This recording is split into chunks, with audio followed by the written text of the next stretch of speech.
And I spoke earlier to Dr. Ahmed Djoghlaf, the Executive Secretary of the UN Convention on Biodiversity. He joined me from Nagoya in Japan. Mr. Djoghlaf, thank you for joining us. Pleasure. Do you think that enough people even know what biodiversity is?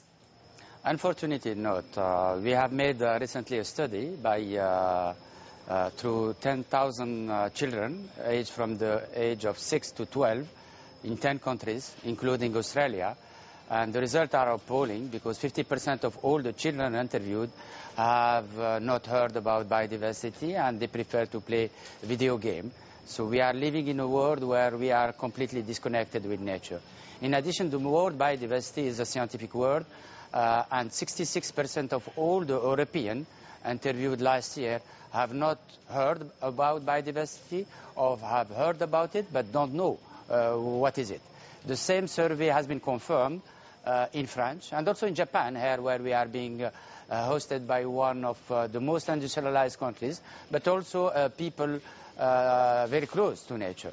So the word biodiversity may be unknown, but life is known to all people. And when it comes to the word biodiversity, we are talking about life. And as you know, the UN has declared 2010 as the International Year on Biodiversity, and the slogan is biodiversity is life and biodiversity is our life. If I can play devil's advocate, species have been dying out and evolving and emerging over centuries, and that hasn't spelt the end of the world. What's different now?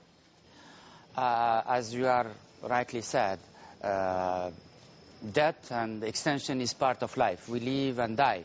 But what is new now is the unprecedented and unrecorded and exceptional rate of extinction. We have issued early this year in the 6 UN languages the status of biodiversity in 2010, and it is not only based on literature or a scientific journal, it is based on 120 national reports, and therefore the state of biodiversity as we know it today in 2010. And the report really, it's a waking call.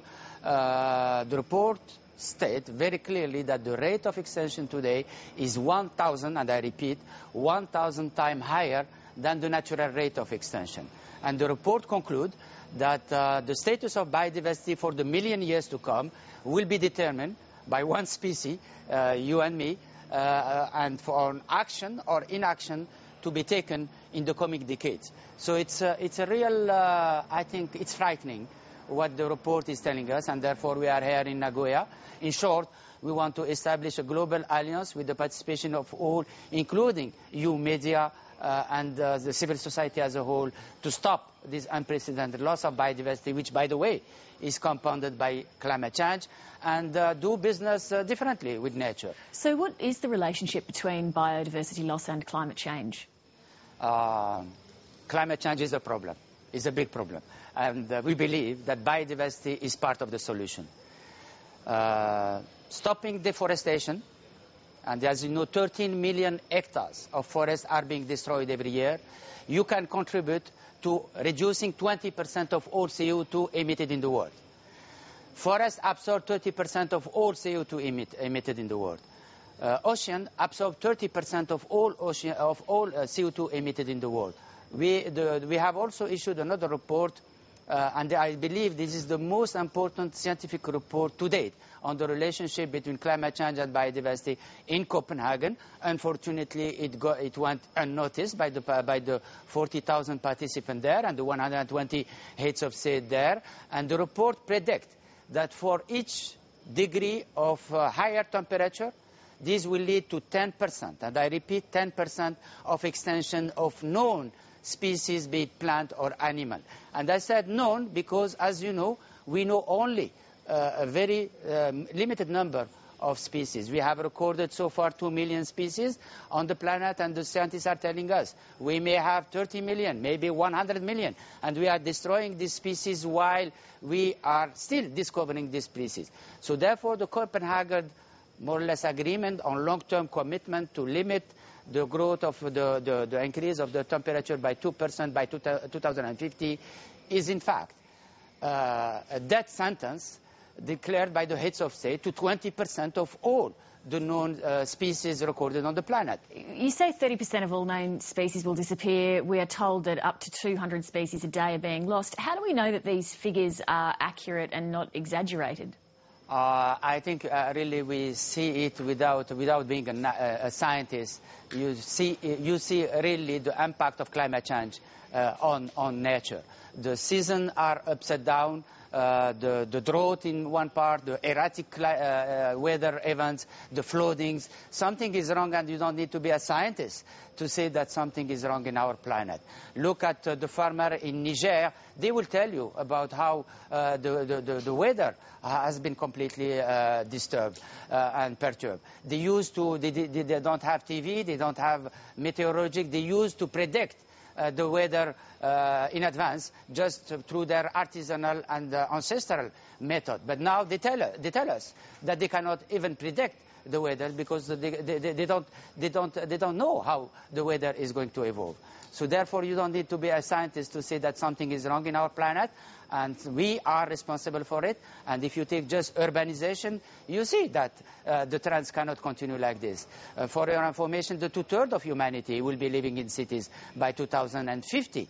Last year marked a paradigm shift where 3 billion people, for the first time since the human appeared on Earth, are living in the cities. By the end of the century, 90% of all the citizens of the world will be living in cities. So the urbanization is something ineluctable, is something that no one can stop, and if we are not careful, this means destroying of the forest, the wetland, because you need more space to accommodate this growth.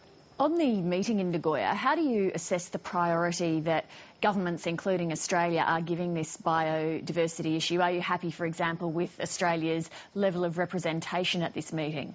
We have heads of states here, and I think the heads of states that will be coming here, I think, are demonstrating leadership. As you know, for the first time in the history of the UN, on the 22nd of September, the 65th session of the United Nations General Assembly has devoted one day exclusively devoted to biodiversity. This has never happened before. So we had 70 statements.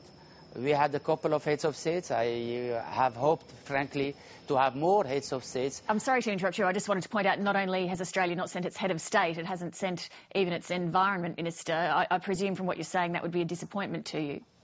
I think, of course, because it's a unique opportunity, in all fairness. And as I said, we are shaping what we call the next biodiversity strategy for the 10 years to come. And this strategy needs to be owned, not only by the civil servant and the high official. It should be owned by those who will have the responsibility to implement it. So not having the Minister of Environment in charge of this new strategy is, of course, a disappointment. Countries have failed to meet the targets that they originally signed up to in the Biodiversity Convention. Given that, what is the point of setting a new lot of targets?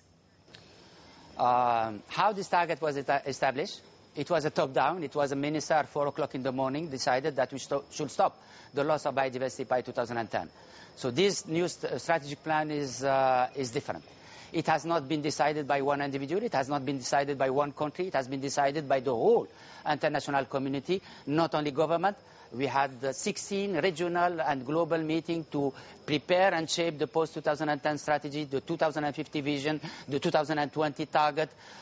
We had involvement of the private sector, the NGOs, online conference, an online conference soliciting the views of the person. Our scientific body has reviewed the strategic plan. More than 850 delegates from 140 countries have reviewed it in May. The implementation committee with 140 governments, and what is submitted here in Nagoya is the result of all-inclusive process which is submitted for adoption. It was also discussed in New York by the heads of states. So therefore, it will be different because the way that we have prepared it is different. We have ownership by the government, we have ownership by the private sector, by the civil society, by the indigenous people.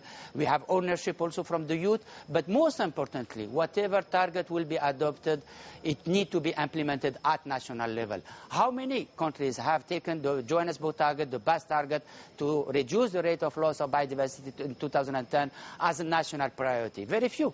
So this target will be a national priority for the 193 parties between the end of Nagoya, and the next meeting will be in New Delhi in October 2012. All the countries will be requested to translate into national priorities this new target. They will be also invited to come with their own national target. The target of Australia cannot be the target of China, and it cannot be the target of Haiti or Seychelles, because you have different ecosystems. You don't have one size fits all.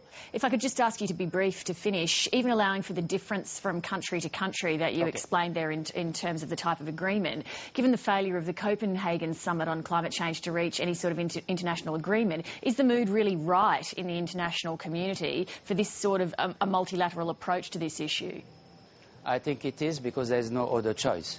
You cannot solve the problem of loss of biodiversity only in Australia. Whatever is happening in China, whatever is happening in Indonesia will affect Australia. So there is no other choice than having this global framework, coordinated framework for addressing the unprecedented loss of biodiversity and compounded by climate change. I wanted also to add, which is new, that this strategic plan will be not a plan for one convention. It is the plan of all the UN, and the Secretary General of the UN, Mr. Ban Ki-moon, has taken the commitment that all the UN system, UNEP, UNDP, World Bank, will be behind this plan, and therefore we hope that this time in 2020, when you will have the next executive secretary talking to you, we will not be saying that we have missed the target and we have failed to implement the 2020 Aichi Nagoya target. Ahmed Djoghlaf, thank you very much for making time to come and speak to us tonight. Thank you.